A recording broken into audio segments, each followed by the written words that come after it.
I never got it, why'd you have to go? I guess this world's too slow for you. I think there's beauty in the gray, the cold, but you just want the gold. And there's no way I can beat it, 'cause I got no chance, no chance when it comes to her. She got the glitter and the fame, and I just wasn't enough. Good morning. So, artificial intelligence. Wow. That's going to be a big topic, as it already has been and will continue to be. But I'd like to say a few things about it. So, like every topic that's interesting, I read a lot. So do you. And I think that there are a lot of parts and pieces to artificial intelligence that are rapidly progressing, but there are problems. One of the issues that I have big concerns with is I think that artificial intelligence, while it's going to have a tremendous impact when it comes to computational solutions, in other words, those types of solutions that are derivatives of mathematical equations and or probably, I guess, what could be best described as engineering type situations. And I'm not talking about engineering in particular, as much as I'm talking about those things that are driven by hard science. When it comes to other things, well, there are some, I think, negatives involved. And when I say negatives, I think artificial intelligence will probably be able to figure out many of these different things. But until they do, I think that pause has to be taken in the validity of what happens. So to figure out artificial intelligence, it doesn't think as much as it combines data and then runs it through algorithms to get the results out of that data. And if you remember the early days of computing, GIGO, G-I-G-O, garbage in equals garbage out. And wait just a minute before you jump all over it. Let's think about what that really means. AI scours the internet. That's where it gets its data. It gets its data off the internet. And as more and more data gets put on the internet, more and more solution foundations are provided. And so if you didn't know how to bake a cake because there wasn't a recipe on the internet, I seriously doubt that artificial intelligence would be able to know by itself that combining XYZ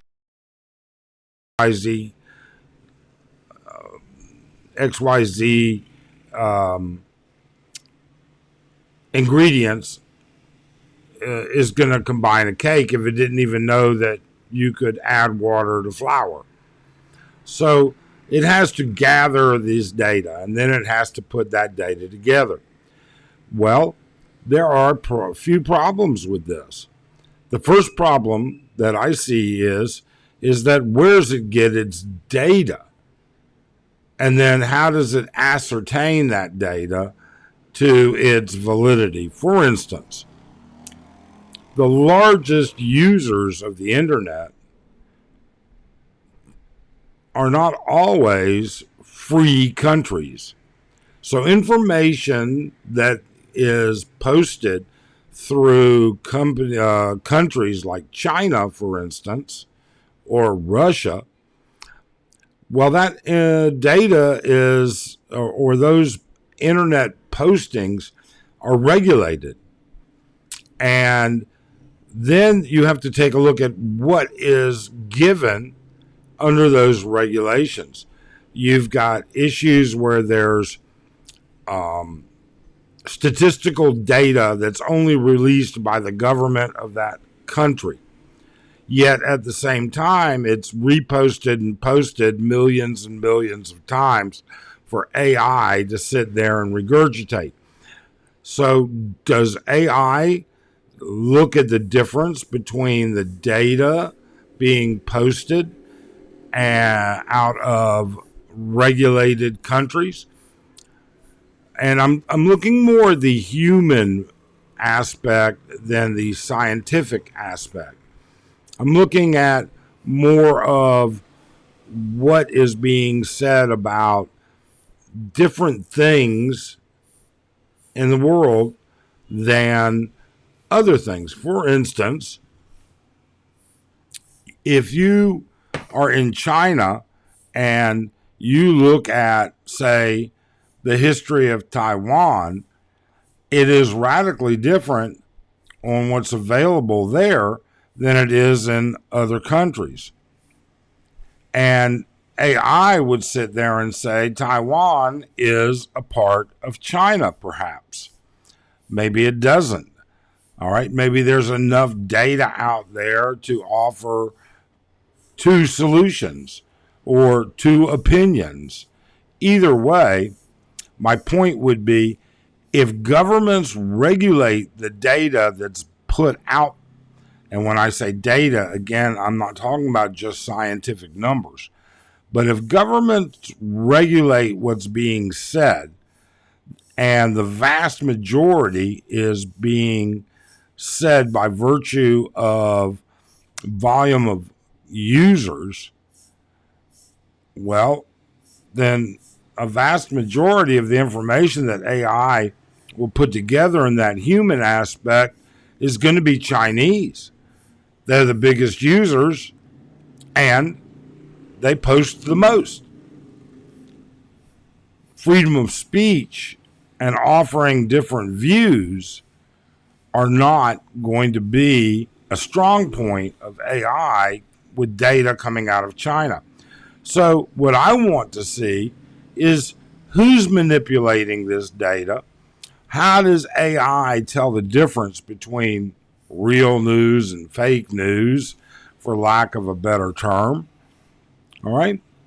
If I go to AI and I ask it right now, who's guilty of XYZ? Well, in fact, I did. So I did use Chat GPT. I did ask it point blank, did Trump cause an insurrection? And it's not from a political point of view. This has nothing to do with my politics. But I wanted to see what AI said about it. And AI gave an answer. And it was a pretty definitive answer. Yet at the same time, legally, Trump has yet to be convicted of causing an insurrection. Yet, should you read the news, it's all but, apparent that he's going to be charged. Now, will he get convicted? I don't know. And that's not a policy of my or a product of my politics. What I'm trying to say is AI makes an assumption based on data and how much of that data is correct. Okay? If you look at other things, you'll find that AI draws multiple conclusions.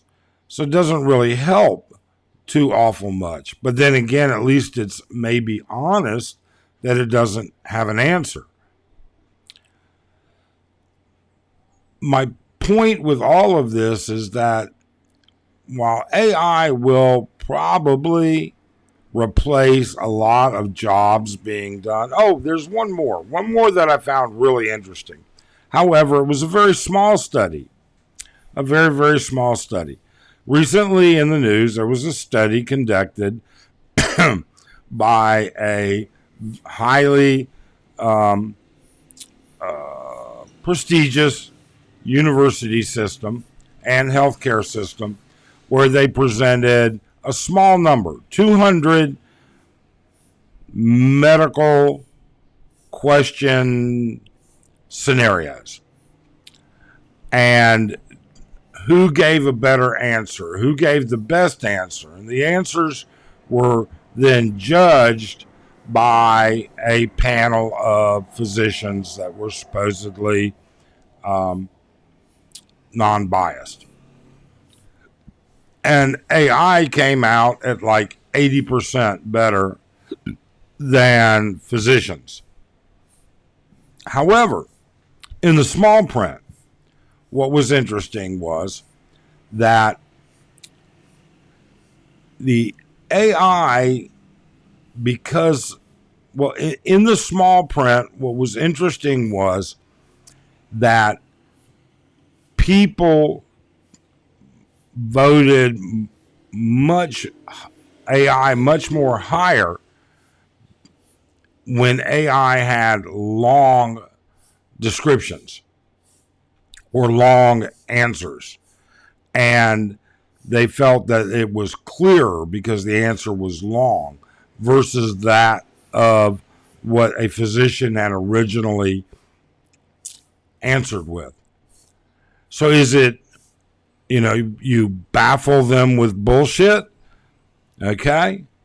I mean, there are certain things in business that we learn. I learned it the hard way since my primary education wasn't business, and I had to learn that secondary. But baffling people with bullshit is one of those things. Garbage in, garbage out, simple enough. And then, finally, paralysis by analysis. Whereas the sheer volume of answers and in-depth ability of those answers stop you from proceeding to the next step because you're pretty much paralyzed by the amount of data being presented. You have to analyze so many different factors, and yet some of those factors have no play at all. So my point with all of this, I know this doesn't have to do with the Philippines in particular, but I think it's interesting that people should talk about it. Is AI going to be manipulated by the people that control the data that AI has to use? In other words, if you can have people like Facebook, or you can have people like Google, or you can have people anywhere who certainly say, you know what, we're only going to present this kind of data in this way. If that's the resource that AI has to depend on, then can't it be manipulated? Isn't it possible that if your government only allows certain things to be said and only allows certain things to be presented and only allows certain opinions, that's the only information that AI gets? Now, the fail-safe to that is supposedly AI gets its information everywhere. But at some point, somebody has to look at subjective things and draw a conclusion.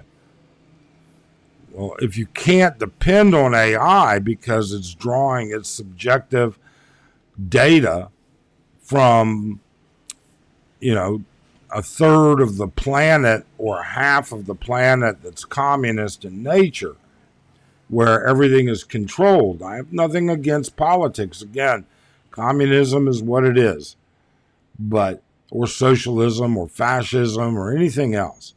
Okay? My point certainly is, if governments can control the data, isn't AI at risk? Isn't the assumptions that AI makes and the algorithms that AI runs those assumptions through aren't all of those at risk, or at least suspect in any way. So I don't think that AI is ever going to be able to replace free thinking. Well, I should never say never, huh? We don't know what type of technology will go forward in the next 10 years, or 5 years, or 100 years. But it's a thought, one that I'd like you to think about. In the meantime, I'd like to say thank you to all of our subscribers and those of you that aren't subscribers that are watching this. And I'd like for you to consider subscribing and hitting that thumbs up. As I said, we're making some changes in the direction that the channel goes, and we're trying to post more non-talking head situations, although you wouldn't know it from this, would you? So with that being said, thanks so much. If you like the channel, consider buying us coffee. It's in the section below, the link, and every little bit helps. We certainly appreciate it. You guys have a great day, and take care. Bye-bye.